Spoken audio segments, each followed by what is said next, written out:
Às vezes nós vamos estar dentro da casa do Senhor, dentro da igreja, cultuando Ele, mas numa condição completamente de uma consciência distante da realidade, de onde nós estamos, o que nós estamos fazendo, a quem nós estamos cultuando. Nós chegamos aqui num dia totalmente corrido e eu, particularmente, eu não gosto de ter um dia corrido e no final do dia estar no culto. Eu fico, por conta da agitação, não que eu não gosto de vir para o culto, eu prefiro me preservar mais. Mas quando eu cheguei aqui, que presença tão gloriosa. Presença tão santa. Tão santa. Tão santa a presença do Senhor Jesus Cristo, que nós não precisaríamos de mais nada, exceto uma consciência livre, uma consciência madura, uma consciência pura, uma consciência totalmente inocente, para absorvermos e imergirmos dentro dessa presença tão santa do nosso Senhor Jesus Cristo. E aí eu acredito que, às vezes, as distrações, até da nossa mente, sabe, a nossa mente, às vezes nós vamos estar aqui e nós estamos pensando no pão, que amanhã nós temos que comprar na padaria cedo, senão nós vamos pegar o pão frio. Às vezes você está pensando no horário que você tem que sair de casa para você não chegar atrasado do seu serviço. Às vezes você está pensando na sua conta. E muitas das vezes você se pega a ser distraído e a presença dEle, por mais que ela seja poderosa e gloriosa, ela necessita de um coração quebrantado.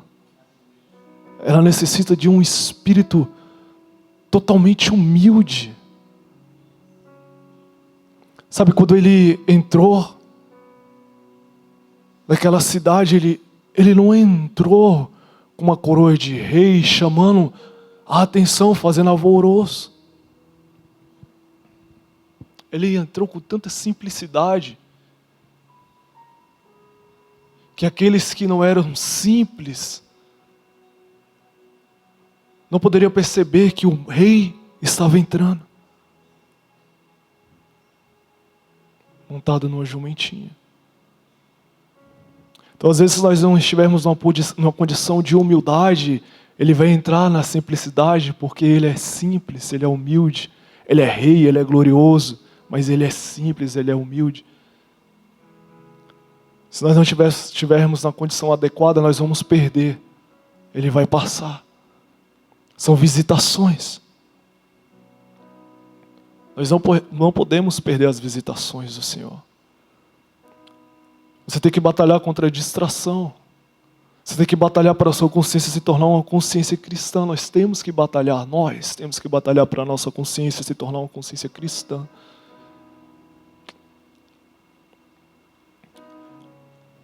E como eu estava falando no início, quando você vai receber uma visita, você se prepara ou não prepara? Amém? Pelo menos se a visita for muito importante. Se for aquela visita todo dia, né?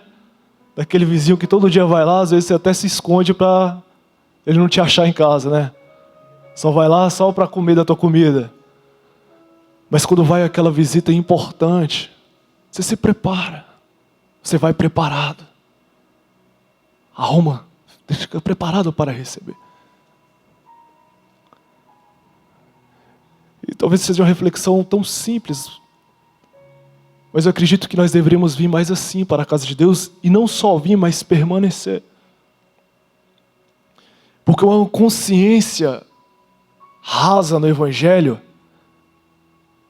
ela vai ficar tentando observar o que tem aqui. Temos boas canções, temos um bom pregador, temos um operador de milagre, e ele está ali na jumentinha. E nós estamos procurando as coisas miraculosas que chamam a nossa atenção. E aí, quando você não encontra essas coisas miraculosas, você vai se permitir a distração te roubar. Resultado disso, nós vamos continuar cristãos rasos. Nós vamos viver um evangelho raso. Nós vamos ter um relacionamento raso. Nossa consciência vai ser superficial. os tesouros celestiais, sempre vão estar totalmente distante da nossa realidade, porque está fora do alcance da nossa consciência rasa.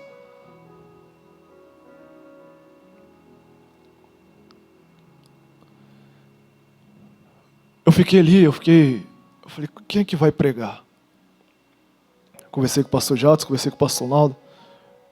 E aí o evangelista Alex, ele subiu aqui em cima para dar uma palavra.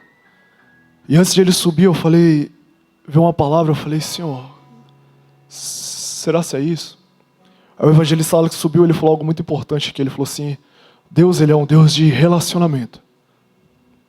Ele não é um Deus de religião. Ele é um Deus de relacionamento, porque Ele é Pai e Ele chama os filhos para um relacionamento.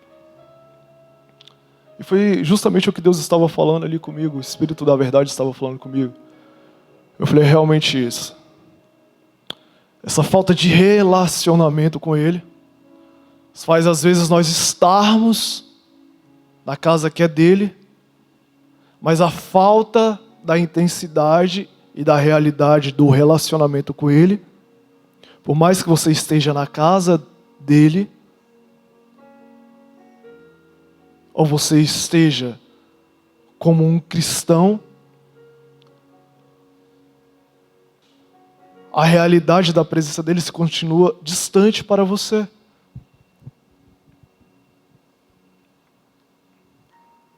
Deus, ele nos chamou para ter um relacionamento. Fala assim, relacionamento. Deus não nos chamou para ser doutrinados pela religião. Deus, ele não nos chamou apenas para suas vestes serem trocadas e hoje você andar com um paletó ou com um roupão. Ou o seu linguajar agora ser um linguajar gospel. Deus não te chamou para você ser um evangélico, ou um católico, ou um presbiteriano, ou um batista, ou um pentecostal, ou um neopentecostal.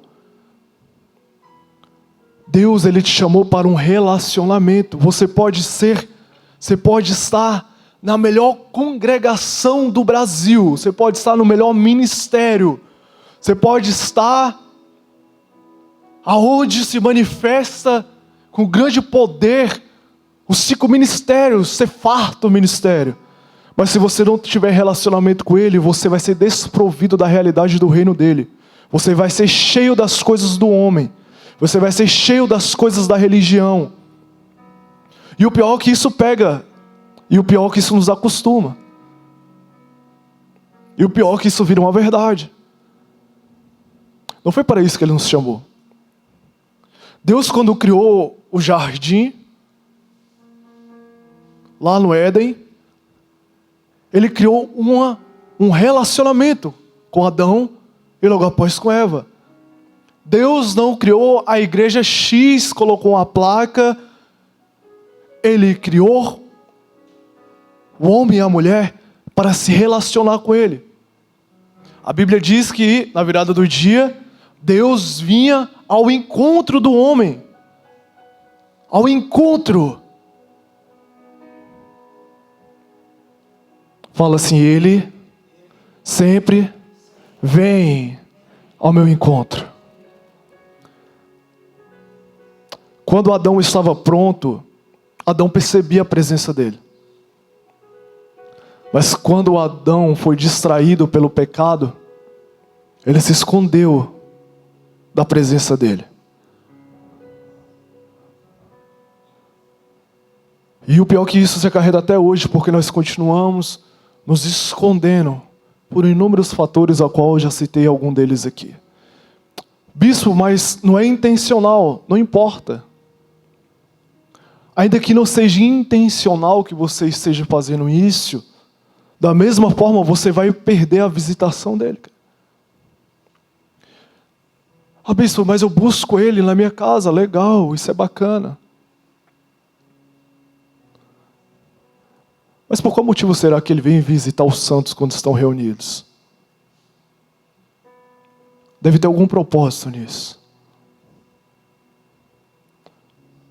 Por qual motivo que a palavra dele diz que ele habita nos meus louvores e nós estamos louvando ele, mas a nossa consciência de adoradores ainda ela está distante, nossa consciência ela é muito crítica se o violão está afinado, ou se o teclado está num som legal, ou se o baterista está avivado ou não.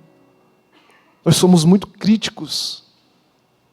A crítica, ela apaga a oportunidade de ser gerado, através dos nossos lábios, as palavras de declarações mais lindas e mais belas que nós podemos dar a Ele.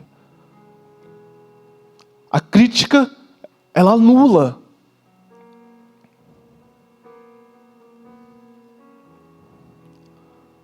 Você pode muito amar a sua esposa, você pode muito amar o seu esposo.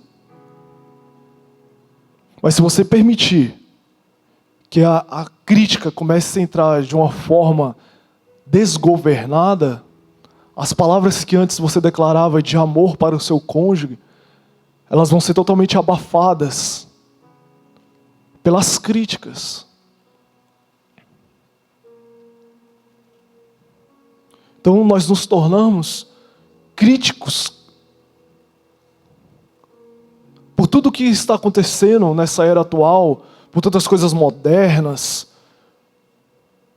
por acesso a tantas coisas, nós estamos nos tornando exigentes. E o problema de tudo isso é que o relacionamento com Ele está ficando cada vez mais distante. E a questão é que quanto mais nós nos afastamos do relacionamento, nós nos aproximamos da religião para quê? Para nós nos sentirmos bem e não termos uma consciência condenável. Você não quer se sentir mal. Você quer se apoiar em algo para você se sentir bem e não ser constrangido por você não estar buscando Ele de alguma forma. Mas tudo isso não vale de nada. Ele nos criou para um relacionamento. Ele nos criou para ser filhos. Ele não nos criou para ser membros de igreja. Não se apoie na sua carteirinha de membro de igreja. Não se apoie na sua carteirinha de pastor, de presbítero, de diácono. Não se apoie na sua carteirinha de apóstolo, de evangelista. Uau, você é um grande ganhador de almas. Legal. E o seu relacionamento com Ele? Não se apoie na sua carteirinha.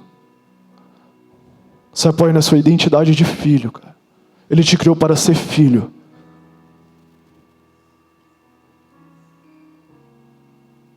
Me diz, o que vai ter lá no céu? O que vai ter lá no céu? Você que já leu a Bíblia de Gênesis e Apocalipse, você encontrou alguma coisa sendo falada que lá no céu vai ter religião e que lá nós vamos ser tratados dentro das doutrinas? Quem já viu isso na Bíblia? Quem já viu na Bíblia Deus falando sobre isso?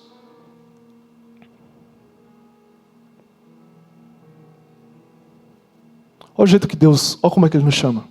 Vinde a mim todos que estão cansados e sobrecarregados, e eu vos aliviarei. Eu sou o caminho, a sua verdade e a vida.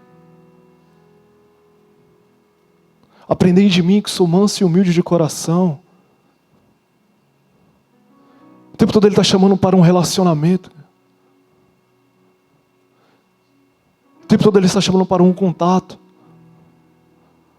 Para de se apoiar num caminho que é mais fácil, que foi o caminho criado. Como que a religião proliferou? É simples. É simples.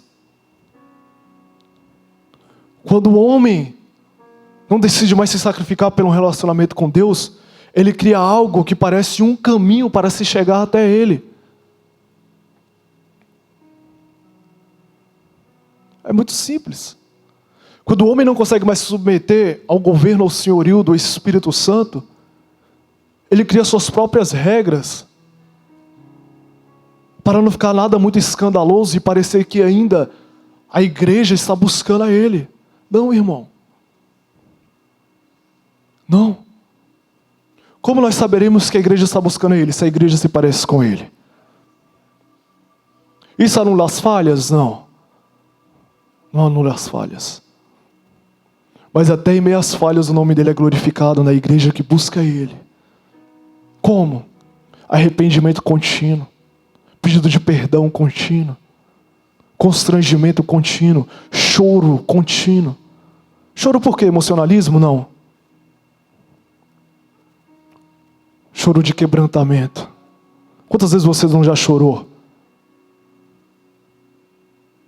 por ter perdido algo?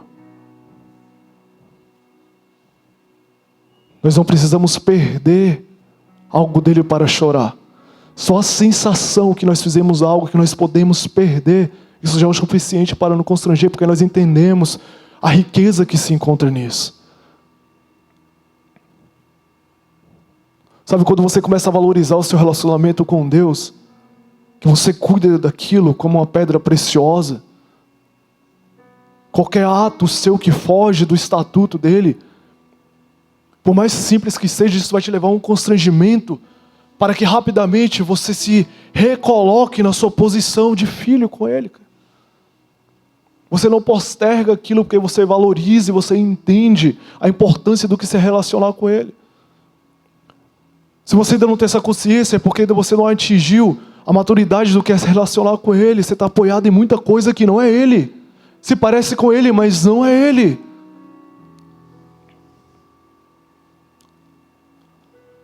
Nós falamos aqui, esses tempos atrás, sobre a restauração da identidade de filhos. Olha, a gente precisa, nós precisamos, todos nós aqui precisamos muito. Por quê? Simplesmente porque nós temos uma alma. Essa alma, ela tem algo que é muito difícil de lidar, que é suas emoções. E o problema é, uma das bases do relacionamento do homem com Deus, em grande parte, está fundamentada nas emoções. Eu quero que você pense, não precisa você levantar a mão, mas quantas vezes nós, na verdade, que eu também sou composto de emoção, e um dia não achávamos que estávamos muito bem na presença dele, que nós tínhamos muito dele, porque nós estávamos bem, estava indo tudo bem, suas orações estavam sendo respondidas, Deus estava usando pessoas para profetizar, para avivar a sua fé, pessoas que profetizam na sua vida, traz aquele avivamento de encorajamento. Suas finanças estavam indo bem, tudo indo bem, então você estava numa condição muito favorável para ter a certeza do seu relacionamento com ele, que você estava com ele. Mas no outro dia, se a onda vem ao contrário, parece que ele te abandonou. O dia anterior você estava tão próximo dele, agora, por causa de uma onda contrária das suas emoções, ele está tão distante de você, e você já começa a se condenar, já começa a se culpar.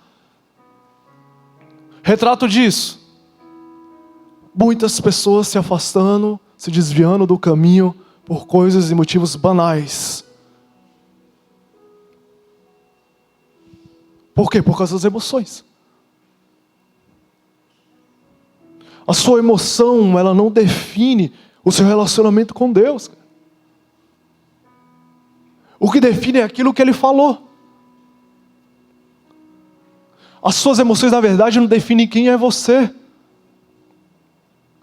As suas emoções, quando não encontram equilíbrio, ela vai te definir com inúmeras identidades. Deus não te define baseado nas suas emoções. Você já parou para escutar o que Ele define de você? Deus não te define baseado nas repreensões que você tem na vida.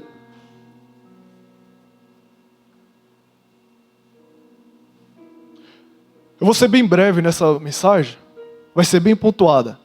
Coloca rapidamente aqui Gênesis 3, 23 ao 24. Vamos ler aqui rapidinho.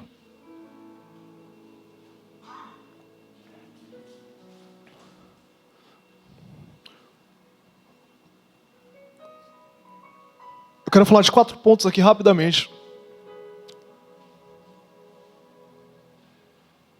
Colocou aqui Gênesis, coloca na NVI por gentileza. Tá assim, ó. Por isso o Senhor Deus o mandou embora do jardim do Éden para cultivar o solo da qual fora tirado.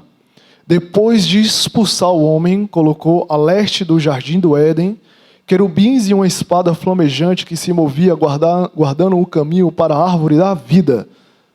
Aqui no versículo 24. Acompanha aqui comigo, 24. Depois de expulsar. Essa palavra aqui, expulsar. Se você for procurar um dicionário, um dos sentidos dessa palavra expulsar no hebraico, ela tem um sentido de divorciar. Então você vai ver que quando o homem peca contra Deus, que o homem é separado, a Bíblia diz que depois de expulsar, um dos sentidos é divorciar. Entende? Relacionamento para o que Deus nos chamou. Você só divorcia de uma esposa, do esposo, de um relacionamento que você tinha com ele. Então aqui uma das chaves para você ter a convicção que ele te criou para um relacionamento. Nós temos que batalhar pelo relacionamento. Você vai ter que batalhar pelo relacionamento com ele. Pare de batalhar por outro caminho. Volte, se for necessário, se reprograme de novo, mas volte ao caminho do relacionamento com o seu Criador. Amém? Então, dos sentidos maravilhosos, aqui está uma chave maravilhosa. Um dos sentidos de expulsar é divorciar. O mesmo sentido da palavra quando Caim, ele mata Abel e Deus lança Caim para a terra distante. Eu não me lembro agora, eu não me recordo qual é a palavra que ele usa ali. Eu não sei se ele lançou. Se eu não me engano, não sei se foi isso, se ele lançou. Mas essa palavra, se você for procurar ela também tem um sentido de divorciar. Então, Caim, ele é afastado também por conta do seu pecado de ter matado o seu irmão. E o sentido dessa palavra é divórcio. O tempo todo Deus está falando de relacionamento. Então fala assim comigo, fala destituídos do relacionamento. Isso aqui é um fundamento bem beabá do Evangelho, mas eu quero frisar isso aqui. Efésios 2,18. Pode manter na NVI, tá? Pois por meio dele, tanto nós como vocês, temos acesso ao Pai por um só Espírito. Esse aqui está falando da restauração do relacionamento, por meio de Jesus Cristo. Aquilo que foi separado, aquilo que foi, como está representado no véu que separava o santo do santíssimo, aquele véu que representava justamente o pecado, a barreira da inimizade. Esse distanciamento por causa da queda do homem. Agora está falando em Efésios 2,18 que através de Cristo Jesus, agora nós temos acesso ao Pai. Engraçado que essa palavra, ela poderia ter outro sentido. Ele poderia ter colocado acesso ao seu Senhor, ao seu Mestre, ao seu Criador. Mas Paulo, ele faz questão de trazer a palavra Pai, o acesso ao Pai. Jesus nos dá o acesso ao Pai. Relacionamento reestabelecido através de Cristo Jesus. Coloca para mim, por favor, Apocalipse 19:7.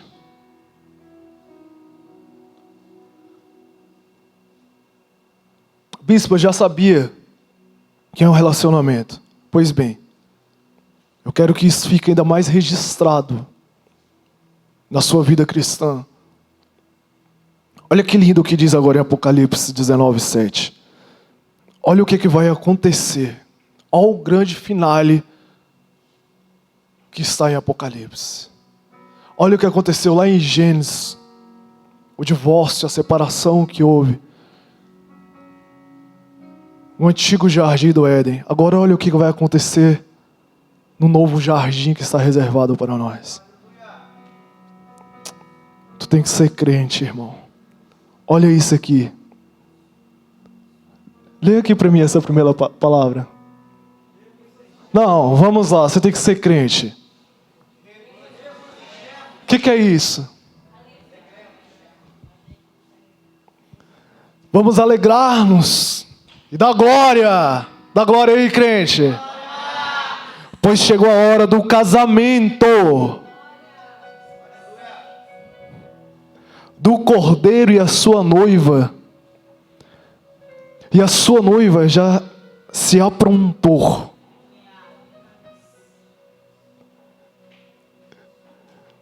Pois chegou a hora do casamento do Cordeiro e a sua noiva já se aprontou.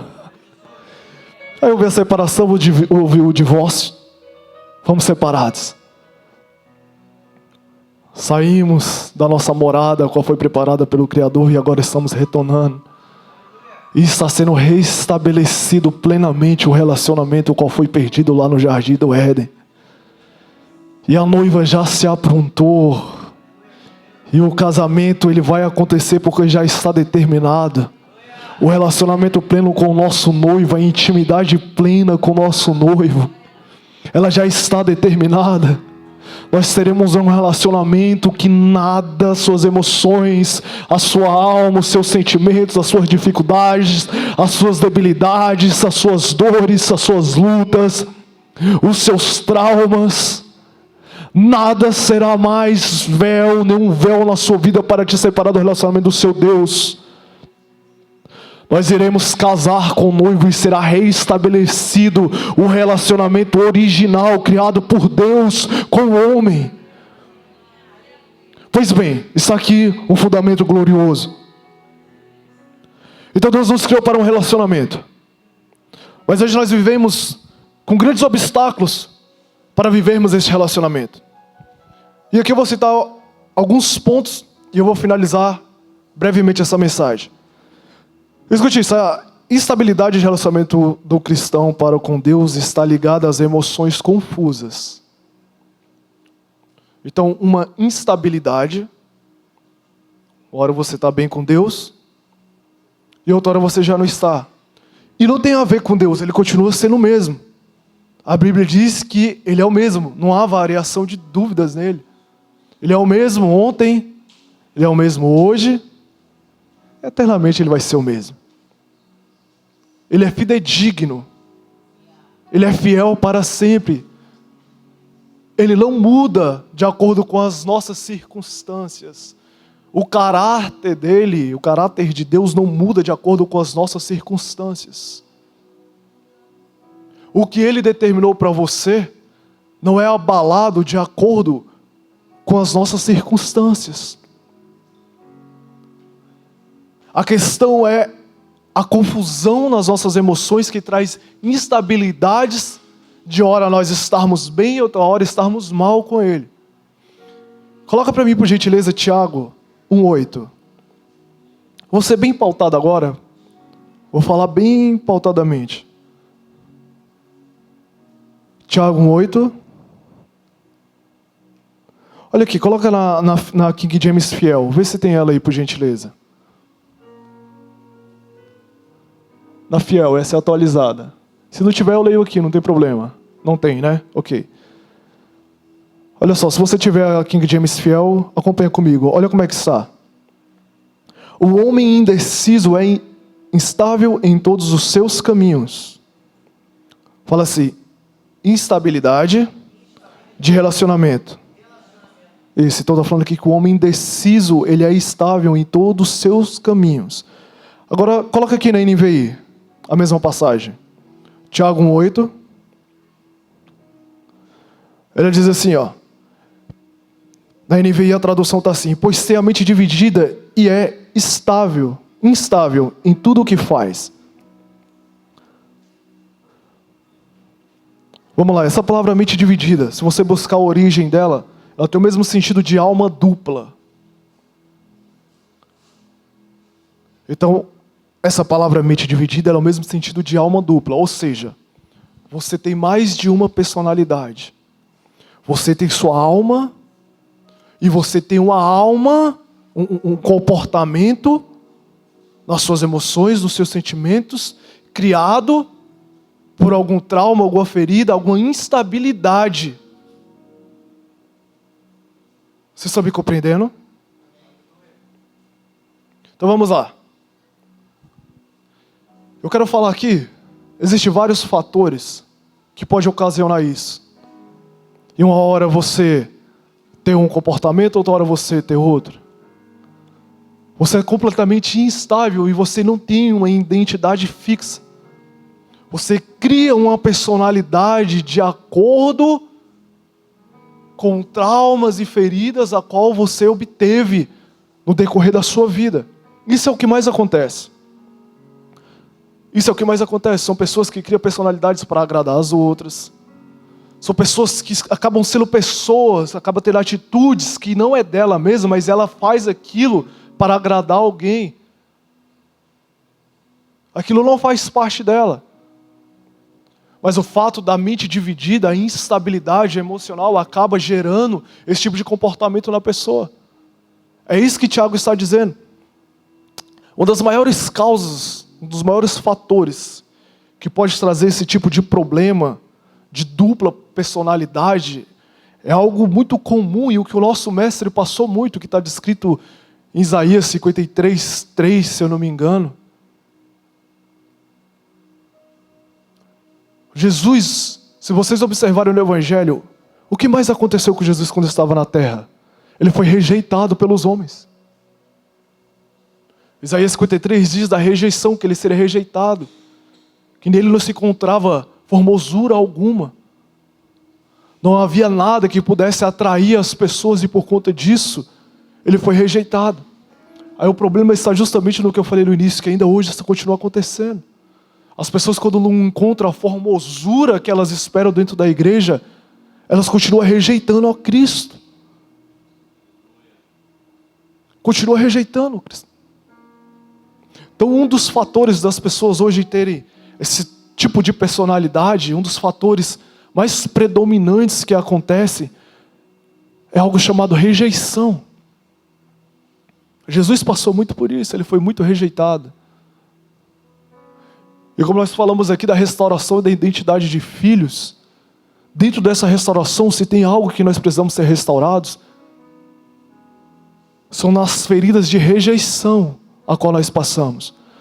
Pois bem, eu posso arriscar em dizer que praticamente todos que estão aqui já passaram por rejeição.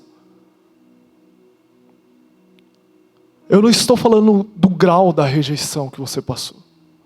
Eu estou falando apenas de um tipo, de apenas um grau. Eu estou falando de graus a qual você pode ter passado de rejeição na sua vida, porque é muito fácil você ser rejeitado. Então praticamente todos que estão aqui, de uma forma consciente ou não, já sofreu algum tipo de rejeição. E de uma forma consciente ou não, você tem sintomas dessa rejeição na sua vida. E esse sintoma de rejeição é que nos impede de enxergar esse relacionamento com o nosso Pai. Podemos prosseguir aqui? Podemos? Então vamos lá. Deixa eu falar algumas portas aqui para a rejeição. A mais comum que tem é uma gravidez não desejada. Quando você nasce de uma gravidez não desejada, aquilo pode entrar, mesmo você no ventre da sua mãe. Por quê? Pode entrar através de espíritos, portas que são abertas por palavras declaradas, sentimentos expostos de gestação indesejada. Pode-se abrir portais para demônios entrarem. E aí, você nasceu, você não sabia e entrou. Uma personalidade de rejeição. Rejeição é uma personalidade, são espíritos que trazem tipos de personalidade para a vida de uma pessoa.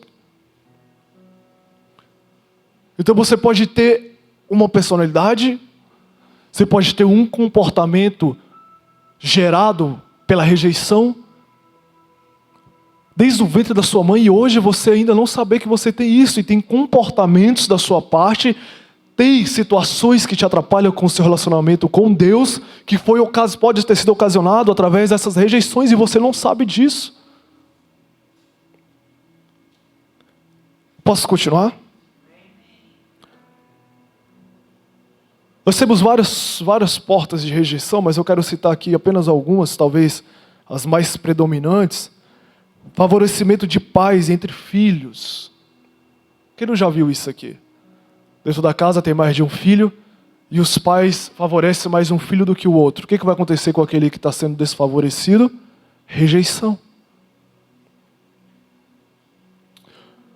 Lembre-se disso que eu vou falar, que é uma grande chave para você compreender e ter humildade para ouvir o que eu estou te falando.